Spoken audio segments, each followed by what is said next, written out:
Welcome everyone to the fourth episode of Coffee Conversations podcast.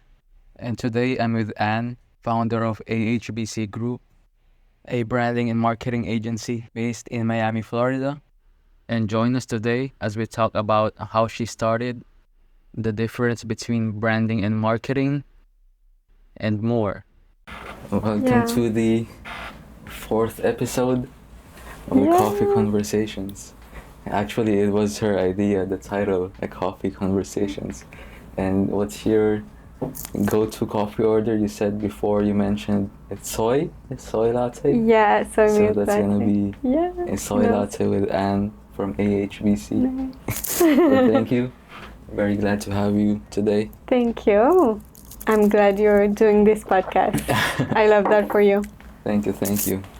So yeah, where are you from? I'm from France. And did you start?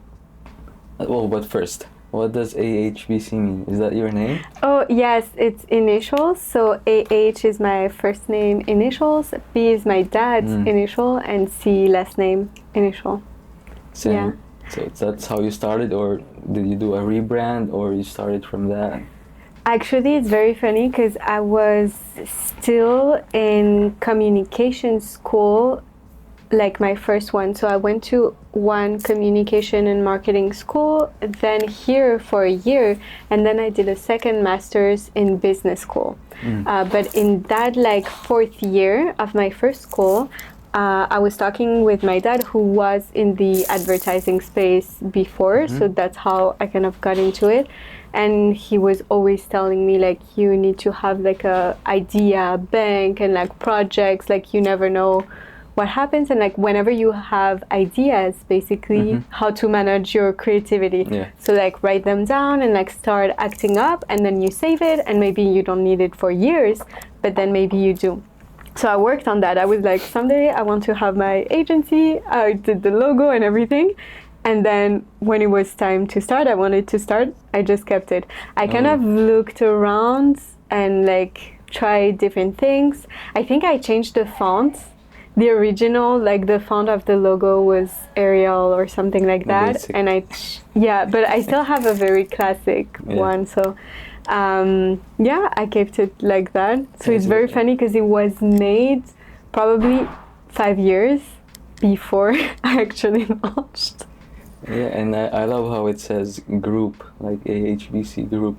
Yeah. It's because you're a branding agency, and the branding is more of like you want people to be included.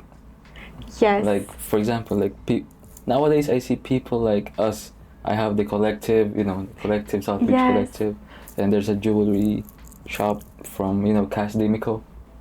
She has Orium Collective. Okay. It's like I love collective. In a group or a team, it helps, like for pushing your brand. It helps for others to feel like they're included. Yeah, so it's I like that, because in the branding and marketing space, a lot of, if they have anything, it would be agency or studio is a lot for design. Yeah, but it's as a customer before, if you saw as agency or a studio, you would it's kind of intimidating for me when I was younger. Yeah. If I want to go to like a photo studio or a photo thing, like just hearing it's too professional. Yeah. For me. It's funny that you say that, because I've had some comments like, oh, group, but like you're not like that, it seems like bigger than it is, and people don't see it as like that, like that vision that you have of the inclusiveness. They say it like, oh, but you're not like, how many employees are you? Like, it's very little. And you're thinking long term. It's in the future. You like don't have to do a rebrand because, Exactly. I didn't want to name, because there's stuff like at that time, like you can like, I don't know, I like dogs, and I'm going to call it like my dog's name or something, but then it's not, it can work sometimes. For me, I don't like, or you too, you don't like doing things just for you. You want to include everyone, your friends, your family. So imagine if I do Andre Media, it just sounds weird. Even if you get bigger, you have a team, and people are gonna think that it's like I don't want like your name like always on the top of the list. Yeah. I'd rather see like a brand, a Yeah. team, you know. No, and it's hard. I think that's one of the things that is kind of complicated to navigate. And I know I talked about this with Jordan in the beginning, is how you go from, because when I started, I was mostly alone, maybe working with one or two people, but like mostly you're the face of the brand. Yeah. Like you go to clients and you do this. And as you grow, you bring in more people. But whether on your social media, your communication, how do you communicate? And even like face to face with clients, if they're used to seeing you, they like to see you. Yeah. And if also the brand name is your name, it's kind of like, oh no, that's not what I was sold. I don't want this other person. I want like the manager or you know. Yeah, it's just nice hearing like Anne of AHBC Group, Alma of AHBC, you know, instead of, for me, for example, like if I have an employee like my editor Ken from Andre Media, it's it's weird. I don't like hearing that. My name everywhere, your name, you know. Yeah. I mean, it's technically your name, AHBC, but yes, it is. It's initial, but it's so more, And like growing from a French family, did they always like support you starting your business? So I don't know if it's a cultural thing. I think in my family, yes. In general, in France, I think we're a bit less entrepreneurial, for sure, than the US. Like, this is the country where you can start a business, and that's perfect. In France, generally, there are some, but it's not like, you know, even with how it's set up in terms of like the admin stuff that you need to launch a business, taxes, structure, all of that. It's not the most encouraging country to be like, oh yeah, I'm going to launch my business. But then my family, both my mom and my dad, are entrepreneurs. And they have not always been, but my mom always has, and my dad since he was like, I think 28, so since very young. So I was always in that. I guess it does seem maybe less impressive or less unattainable. And you also see, maybe you have a more realistic view of what it's like the pros, the cons.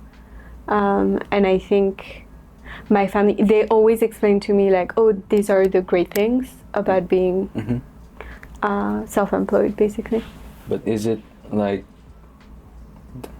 for example, in my country, if like having a business is good, but as in a creative space, you're not going to make much. It's harder to build a business in a creative space than a business in a warehouse or like food, something like that. Yeah. I think it's mostly like people see it that way, and sometimes we have this thing like being in a creative space where it seems like it's not a real job to other people. When you're in it, you know it's work, but because it's also enjoyable. And the end result, like you see the end result. And I think especially when you do good work, it's like any art or anything, it looks so effortless to them, but it's actually not. They're good. So actually it's like the most amount of work. Especially one reel takes a lot of hours. And they watch it for 30 seconds. I know. And they get less engagement too, so but in my personal context of my family specifically, they were both, my mom and dad, entrepreneurs and also in creative spaces. So my mom is a dance teacher now, and she used to have a music and art school In France? in France. Yeah. So when I was little, from I think 4 to around 7, I would go like Wednesday afternoons. I'm not sure how it is here, but Wednesday afternoons I would be hanging out in the school, and I would take like drawing classes. I took piano since I was young, so I was always with other artistic things. And my dad was in the event planning, advertising spaces, and now he's retired from that and he's a writer. So I think I had like a very creative background and like models.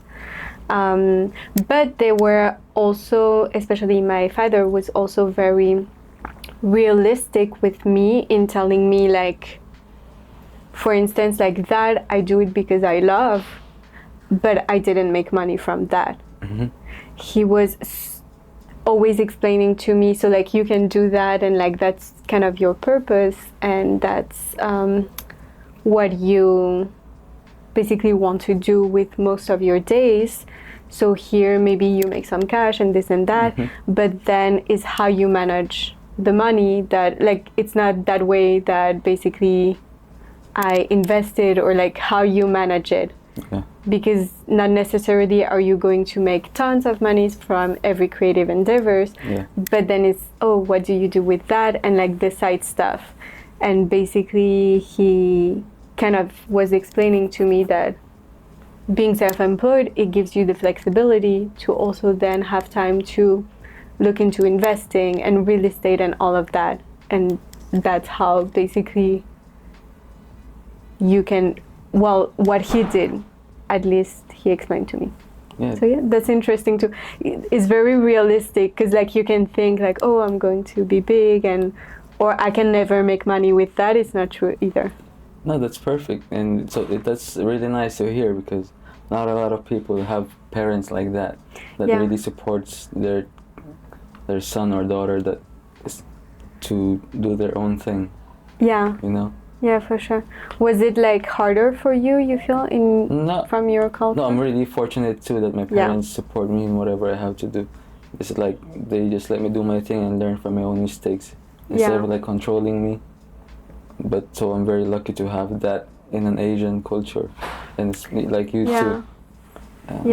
One thing though that was that I was kind of brought up with is like, you can do whatever you want, but you have to be the best at it. Like, be really good.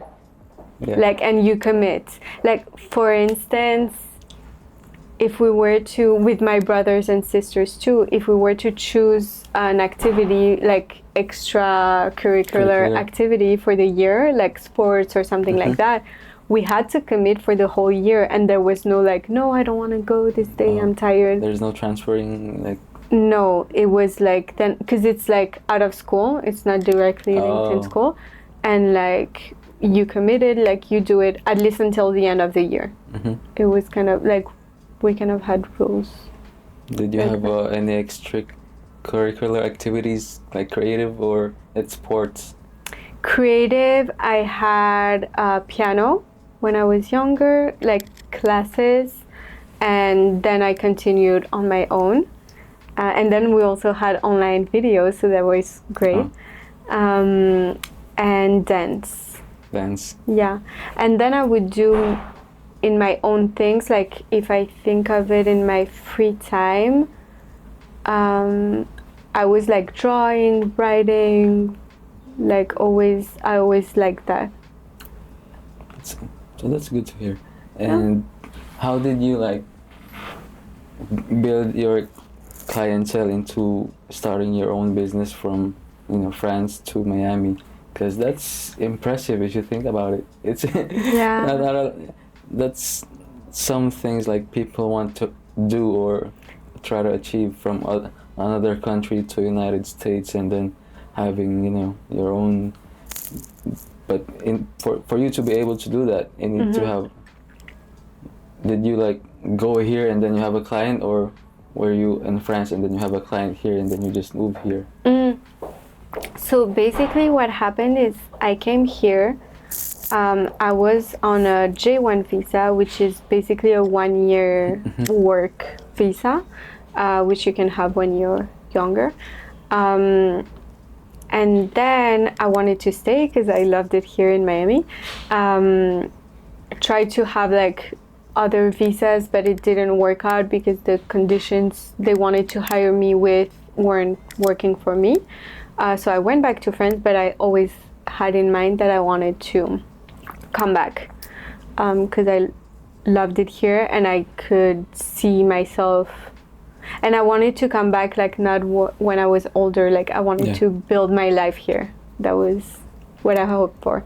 And at that point, having tried to have visas with 2 different companies, I could see, and it's not the case with all of them, but that there's a thing where they can take advantage of you because you're under their thing. They can also not, but in my case, that was my experience. Like I could feel like that would happen basically. And then also you're not free to like change companies to either you have an opportunity, this and that. And I also knew that I wanted at some point to have my own thing, but then it's scary. I was young. So I studied 1 more year. I worked in corporate in Switzerland. That was cool too, because it's like it was a lot of different cultures and like another country, another experience. And I knew that I wanted to come back with kind of my own thing so I could do basically whatever I wanted, like it was my thing. And so with building the clientele, I had one contact from having been here before. So I kind of had one first client secured when I started. Was it from a client from the company you were working with, or is it? No, the company I was working with the first time I was here was a real estate property management firm. So it wasn't an agency or anything, but it was someone I had met while being here, and it was a bakery.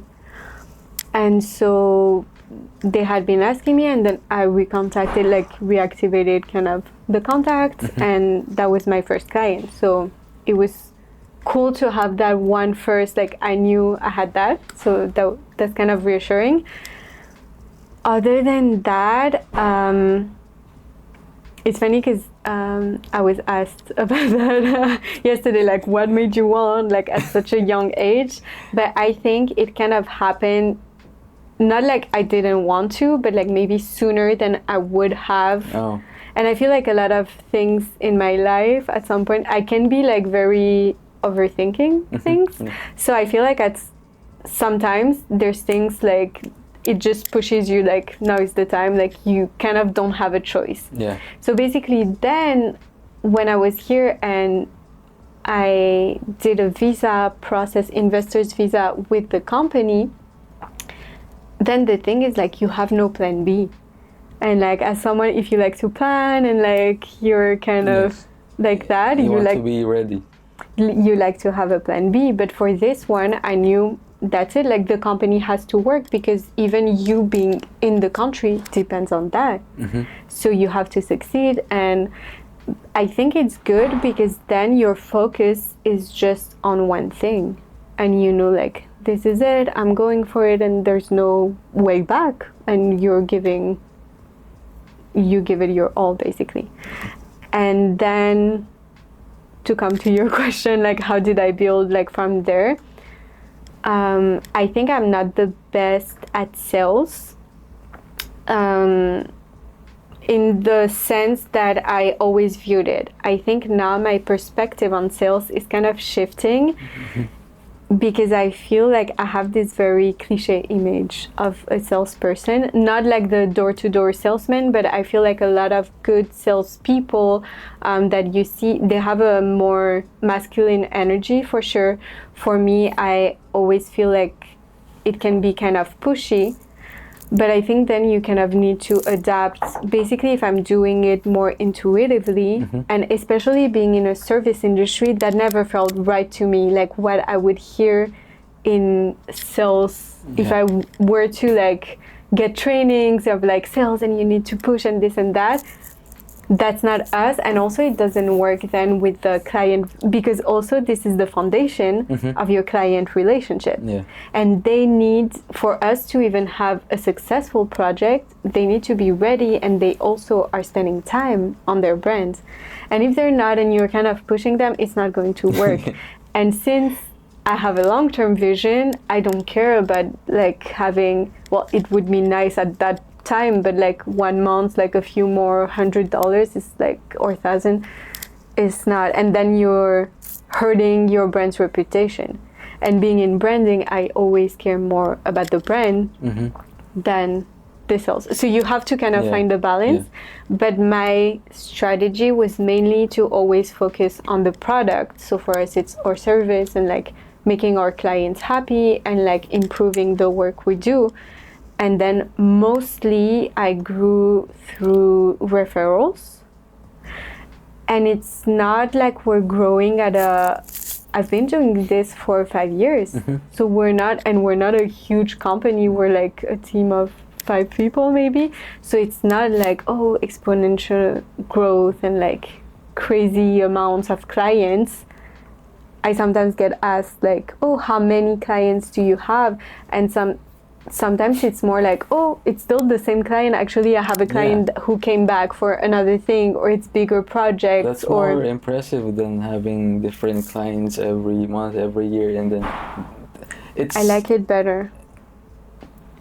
Like having different clients in a year or every month, it's not as valuable as having returning clients in a long-term. You know, like if they keep renewing, it says more about your company than different companies. They work with you in 1 month and then they leave. Yeah. You know? I guess it's just also a question people ask to kind of quantify. We like to quantify things. So it's more like, oh, what do you have? But for sure, I'm way happier. Especially like we still have various clients we work with, but at some point when you grow your clients, you either need to grow the team, or you don't, or your work is not the same, or you're overworked. So like you have to make, it's like finding that good balance. And sometimes it's not like, I've had times where I make the choice consciously and I know that this is like this moment, but sometimes you take a project and you're like, oh, I need to hire because I need more help, so I need to find someone to help me with that, and you end up at just that point making less money. Oh, and then it's just crazy to think that that's something you have to learn without you just going in, starting a business, and you learn about the sales and then managing, and then you need to improve your skills in branding or creatively, and then being an entrepreneur, it's a lot of things, but it's also a blessing. It's something not a lot of people have the opportunity and have the courage to do. And I think for sure here in the city we live in, it's like very, like we have a cool dynamic and energy for that. You can talk with people going through the same thing. That's very cool. And how long did it take you from getting to the bakery to having the second client? And is it hard? Like, it was like 2 months. And it was it was quite a big contract where it was consulting, and I was working with them like 3 times a day. And it kind of happened like, I have tried things like cold, reaching out to people on LinkedIn, emailing, this and that, never really worked for me. But this other client, I had found them through Facebook. I saw a post like, oh, we're hiring for these positions. A few clients I found through, giving you the secrets, they were hiring for like marketing related things. So I would tell them, oh, this is what we offer. I know you're looking for someone in-house, but if you want to consider that, maybe it can work for you as well, because it's more flexible. Like sometimes it makes sense. So I had a few clients like that. Yeah, and those work. That's the same thing as photographers. You too, yeah. Yeah, look, if they're hiring a photographer in-house, you can offer like your agency business. Yeah, exactly. So that, and then I think most of the other ones were referrals. I did go to like Chamber of Commerce events, like networking things, and it's nice to like meet people. But for me, like it felt very like superficial, and like everyone's trying to sell their own. Like I didn't vibe, but I found one networking group that was smaller that I really liked, and also I know for that, like from just a business perspective, you have to be in it for the long run, like with like building a network and like relationships with people. It's not like overnight. And so I was like, oh, is there a group that I would be pleased to hang out with them, get some value from them? And it's not necessarily like a new client. Sometimes it's your focus, but sometimes, oh, you learn about something, and then it's like often like that person knows someone, so you have to have been in contact with the person quite a few times for them to even remember you at that point. So yeah, I just picked one that I loved the group, and I saw that I could bring value, and it was also giving me like, sometimes it's just like good energy, and like it's motivating. You hear from other people's successes and you're like, oh, that's like it's nice. So yeah, I mean, cold emails and text messages, calling, it didn't work for me too. It's mostly referrals. Yeah. I mean, some people, they can, like on TikTok, I see a lot, they say, oh, 100 cold emails is not enough, you need to do 500, 1,000, and blah, blah. But for me, it's not about, and someone also told me to put ads and then put funnels on my website, so they just they book and then blah. But it's just not, I don't know if, I think it's not how we work. That way we cannot build a relationship directly with the client. Client. And at this point, I just started my business. I should not choose my clients, but still I want to work with someone that I can build a relationship with, the manager or the owner, not just like this one club I went to. Like I went there for one time, and then the manager just, like, you can't even talk to them. How can you build a relationship or work properly or without talking to them, you know? Yeah, and I think what you said about choosing your clients, actually, you feel like you're not entitled to it yet, but it happened to me. I feel the sooner you do it, the better, because sometimes there's clients that you get, it's the same, you have to find the balance between, you have to make money, obviously, but also, you know, you have the vision, you know where you want to go, what type of clients you want, and everything. But sometimes you take that client that's not fully aligned, and then you don't have space for other clients, either reaching out to them or then because they're not going to, so it's like energetically, like you know, it's like, oh, you go on a date with that one guy and like, oh, look, fine, I didn't love, and you're like getting into this, but then you're close to meeting other people if like you know from the beginning that it's not it's kind of the same thing. Yeah, I mean, it's hard to work with someone who has a different energy, for me as a creative, because if I'm able to build a relationship with my clients, for you, or for example, mostly most of my clients, they just, oh, we need this and do your thing. They trust my creative, you know,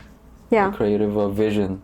But if someone like micromanages me, oh, you need, make sure you get this shot, make sure you get this shot, like it's hard for me to produce a really good quality content or service Yeah, and then it doesn't have your touch. if my way of working is doing my own thing, you know. Yeah. No, it makes complete sense. Yeah. I don't know if it's the same as you two. Yeah, I think it's a very fine line in giving directions, like being given structure and directions.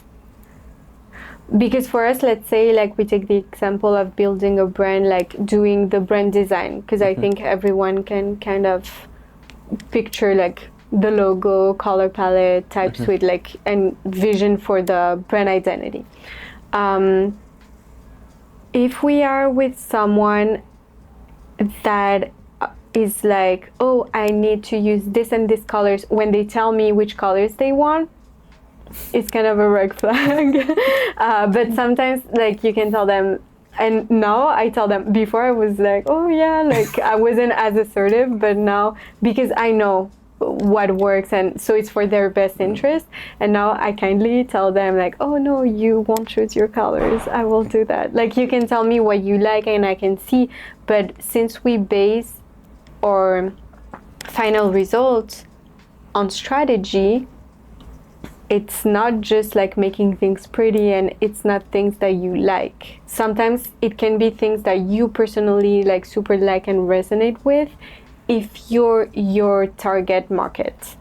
But sometimes it's not. So like what you like doesn't make sense personally. And of course, at the end of the day, they should love it and like relate to it.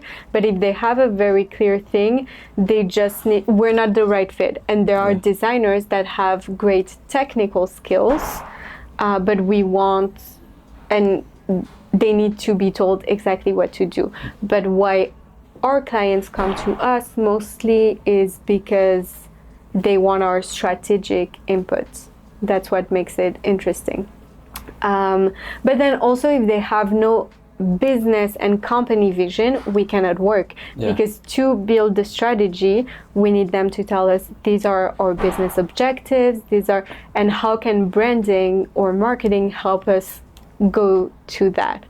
So we do need them to be clear on their vision. If they don't know their target markets, or like don't at least have data from like 2 years in business of what worked and that we can analyze if they haven't done it, then it's kind of like it's a waste of their money to invest in such big, like we need to collect more data, or we need to do something maybe quicker or like a lower scope project, so that they can have something professional, but like they need to be in the market more.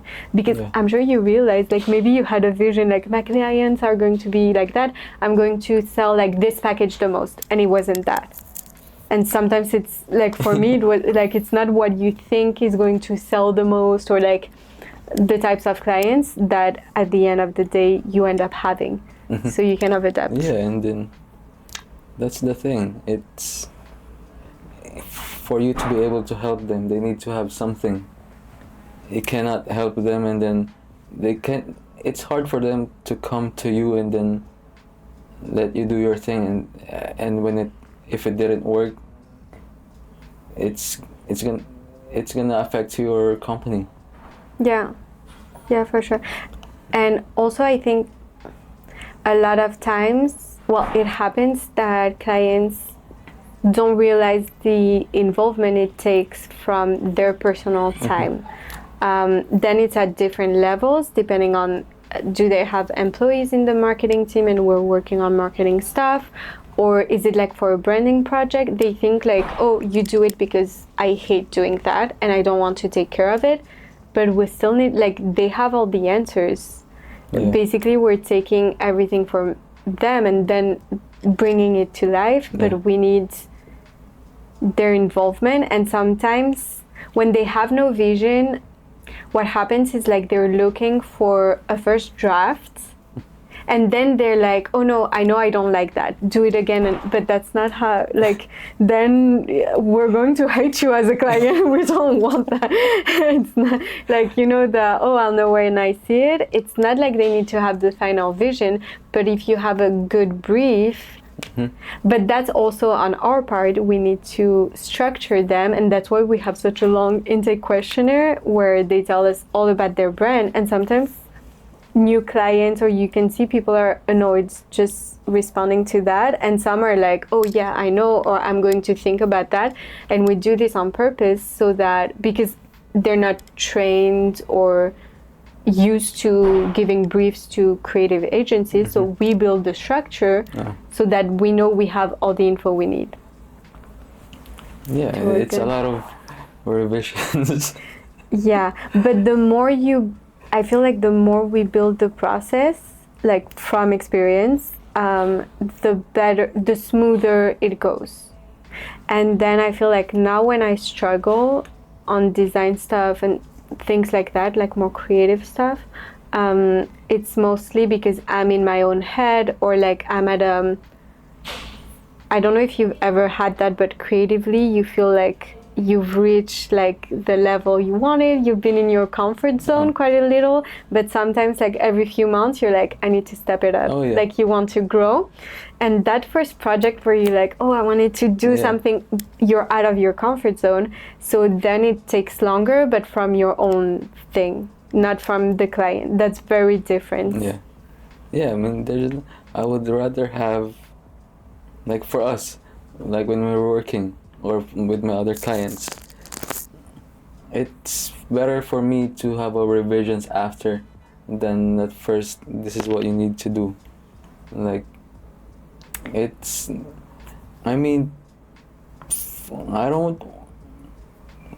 maybe that's why I'm not just a photographer and videographer. Most people, they hire me because I'm also a creative director for them.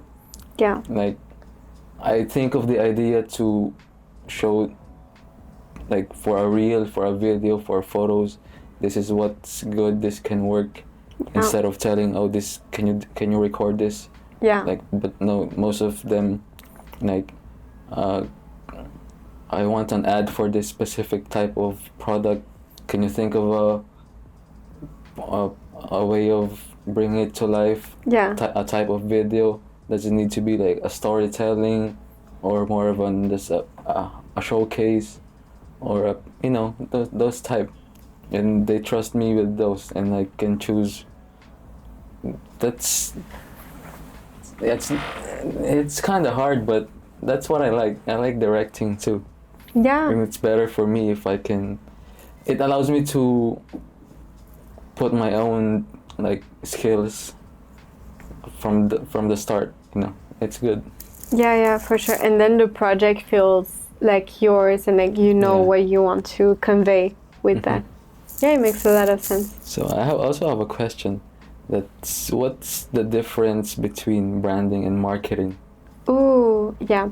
So sometimes it's not really confusing, but Yeah, to clarify.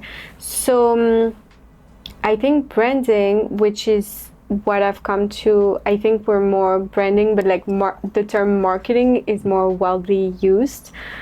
Branding is literally your brand, and it's like your reputation, like your company's reputation. And for us, in terms of services and like very operational things we work on for branding would be brand strategy.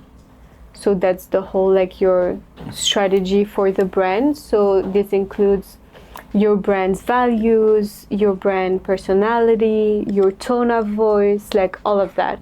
Because the brand is not just like the logo and we're very visual, but it's everything. And I love to think of brands as people.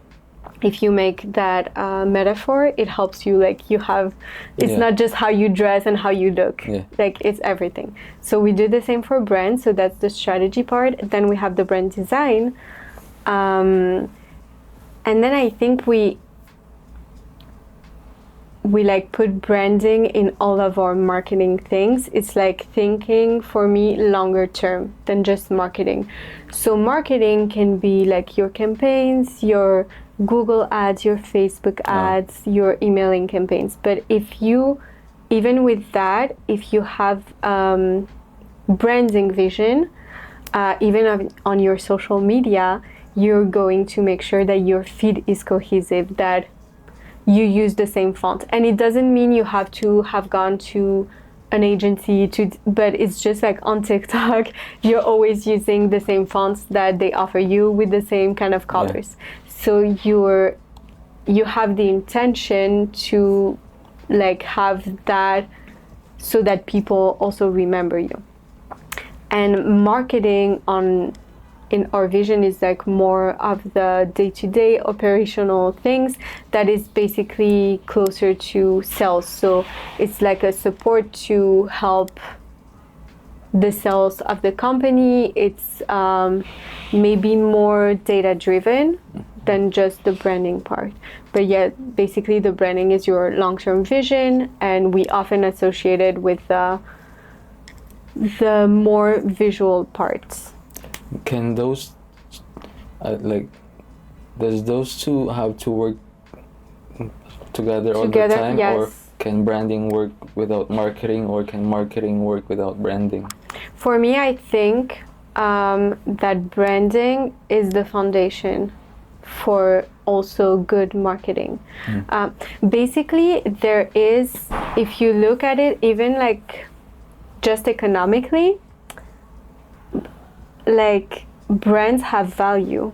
Like if you buy a brand, it has value. There's something that you can buy.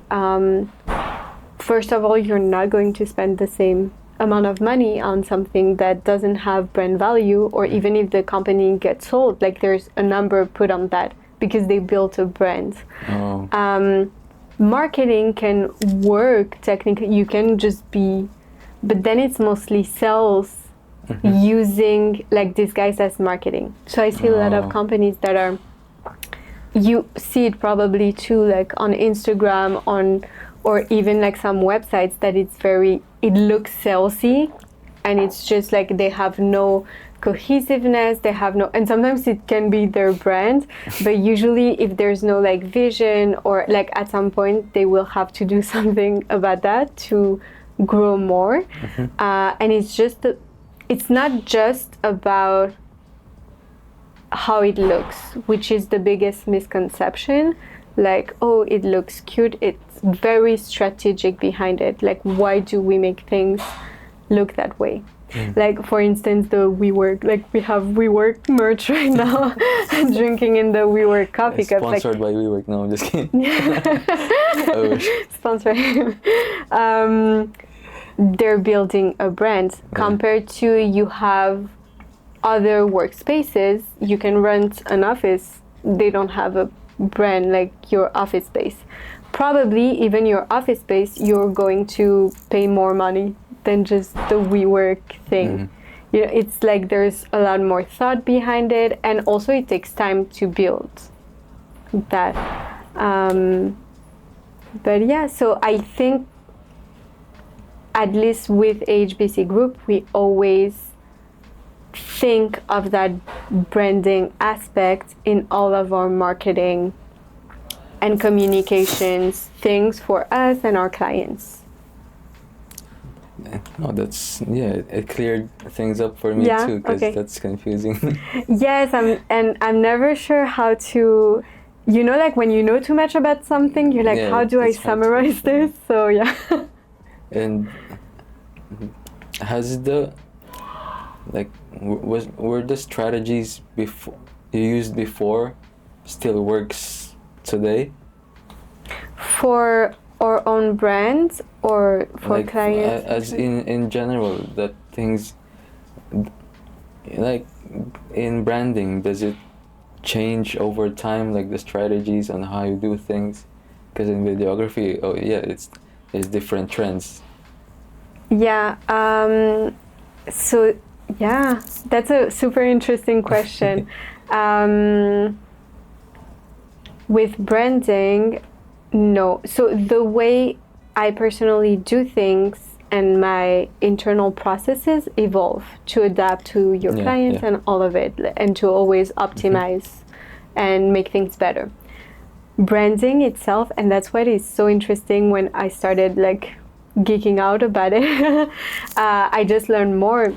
But the thing is that it's very, the more I learn about it, the more I see how it's linked with human psychology and like consumer behavior, which is just psychology. So that never changes. Like people, so it makes things so much more simple and not like based on trends and stuff like that. And even when we look at the framework we use to help define brands, which is the brand archetypes. We have an article on our blog about that. But basically, the brand archetypes, there's 12 of them. Ooh, and so- it's kind of like different personalities. yeah. And those are rooted in Greek mythology. So it's very, very old. Oh. And basically, it helps consumers instantly, and people in general instantly know, like, you know how you hate when you meet someone and you don't know what they're about, like you're like, oh, I cannot figure them out. That's what makes people the most uncomfortable. So smart brands and all the big brands we know, they have a brand archetype which is very clearly defined. And in movies and series, characters have a brand archetype. They have an archetype. Then we translate it to a brand archetype for brands, but they have an archetype. So you have the hero archetype. So like that would be, I don't know, or Harry Potter. We have the archetype of, there's one that is, we have the outlaw, we have the explorer, we have the jester or the joker. So it's like the funny guy, and you can have that for a brand. It's more like funny brands and like that will Okay, yeah, I get you. No, that's interesting. have that tone. Yeah, basically the brands, everything you see, the companies, yeah, they have personality. The ones that don't have or very plain, it's hard to trust them. They look scams. Or confused. Yeah. So like sometimes you're like, oh, we want to say that and that and that, and it's hard to choose. But for a brand, it's the best thing you can do to have one message, to have like as much as possible with time. I think it's like simplifying. And I feel like when I started, I always kind of had this intuition.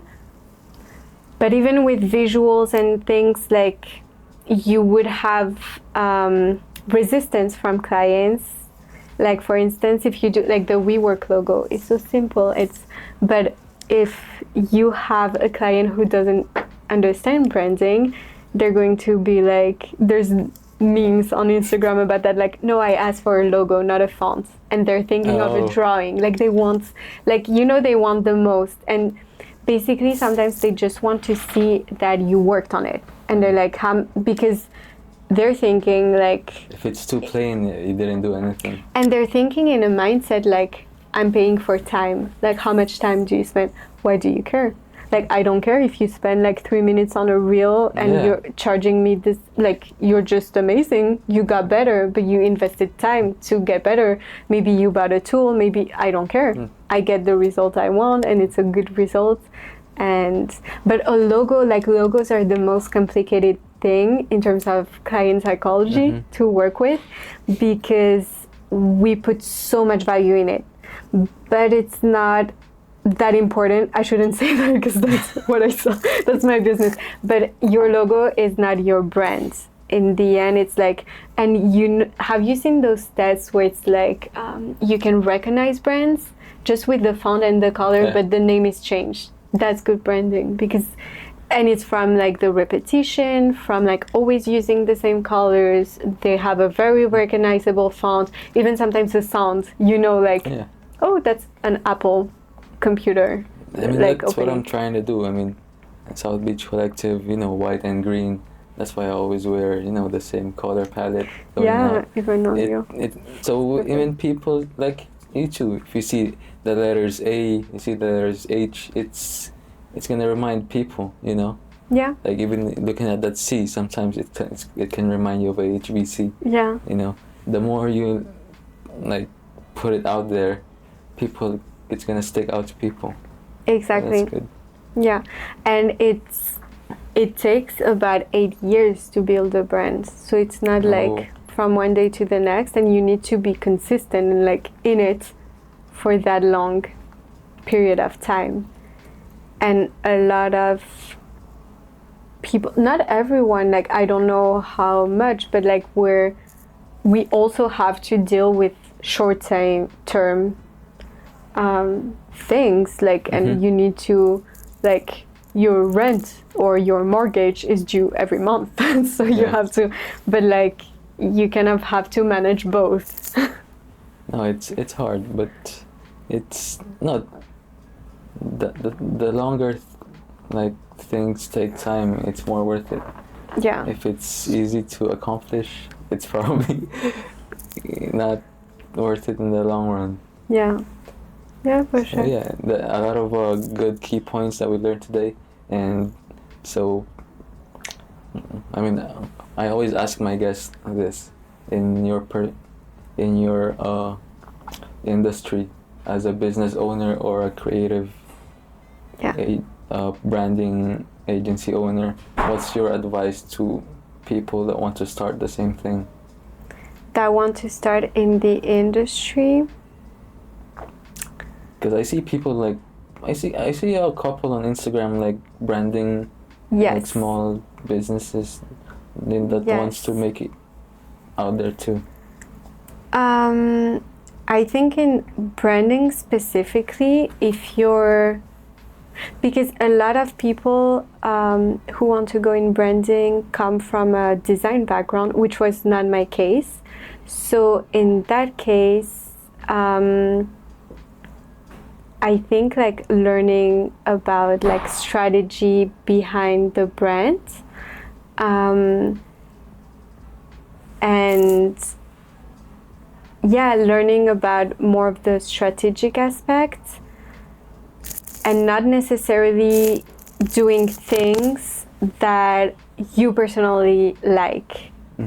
But at the end of the day, I feel like all your projects you're going to love, but like trying to figure out who is the brand. It's like, I think when you have a kid and you kind of like, you have parents that they have this idea, like you have to fit this, and others that it's more like, who is this person going to be? Like, I don't know.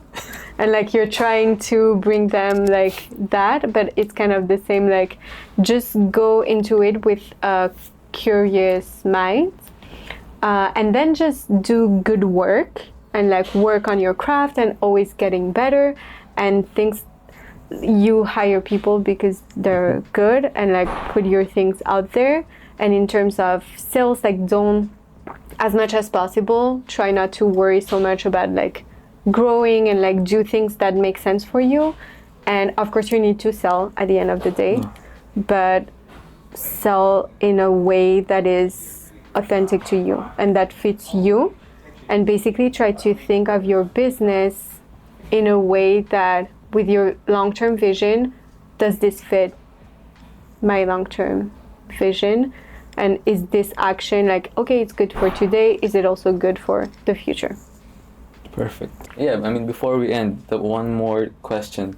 What's, like, for someone who wants to, like, go on the same path, what's the number one thing to not do as a branding agency owner? The thing you learned that you wish you learned sooner or before you started? The one thing to not do, I would say, and it's really hard to like not go into projects where you feel like that it's not it. With branding, fortunately, it has actually been good. Wait, let me change my answer. I need to think of this one. Yeah, like that you wish you would have known when you first started. Because it's good advice for people like, for a younger me, like, oh, don't do this, avoid this. Like, you learn through other people's mistakes and lessons. That's why we Yeah. watch a podcast, you know. It helps a lot of people too. Yeah, no, I made no mistakes, sorry. I'm joking. No, I feel like all the mistakes are very, of course. I think the one thing to not do is to think small in terms of your processes. So I know we're creatives and we like probably you like doing what you're doing, but from the foundation, you need to have a solid structure. You need it's going to be very boring for like creatives, but like you need to have your accounting taken care of, your processes, like how, because I feel like that's also what differentiates you. You're working with people and businesses and you need to bring them structure. And try to find ways that work for you, but maybe as creatives, like if you're a pure creative, you can tend to like overlook that, and it's the really boring stuff. Like we hate to do it, we have to do it and do it from the beginning. It's like if you're doing your video editing and your files are not named properly, it's going to be terrible. Yeah. So I think, yeah, because the rest you'll figure it out because you like it and the clients, it like, there's no advice that fits all. Yeah. But I think like having your company, like you need to be structured is going to help you and like you're just pushing the headache further. So it's not a very glamorous advice, but like just do it. Sorry. Yeah, that's perfect. Yeah, there you have it. Like lessons and from a creative business owner. That's Anne from AHBC. AHBC, I'm sorry. Yeah, I learned a lot too. Just listen. Yeah. Thank you so Perfect. much. I always learn with you too when we talk together. It's very cool. Thank you for having me. And thank you for coming. Cheers. Cheers. So